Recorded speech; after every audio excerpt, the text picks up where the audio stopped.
ಹೌದು star campaigner ಆಗಿ ಹೋಗಿದ್ರು ಅವರು 33 ಕಾನ್ಸ್ಟಿಟ್ಯೂನ್ಸಿಗಳಲ್ಲಿ ಮಾಡಿದ್ರಂತೆ. ಅವರು ಗೆದ್ದಿದ್ರು, ನನಗೆ ಎಷ್ಟು ಗೆದ್ದಿದ್ದೋ ಗೊತ್ತಿಲ್ಲ. 27 ಗೆದ್ದಿದ್ದಾರಂತೆ. ಬಹಳ ನಮಗೆ ಆಶ್ಚರ್ಯ ಆಗ್ತಾ ಇರೋದು, ಸಿನಿಮಾ ನಟ ತಮಿಳುನಾಡಿನಲ್ಲಿ ಅವ್ರಿಗಿದ್ದು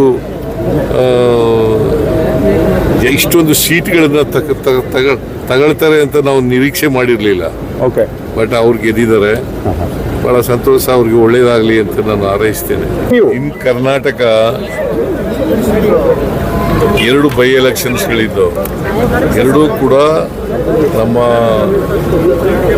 ನಿರೀಕ್ಷೆಯಂತೆ ಗೆದ್ದಿದ್ದೀವಿ.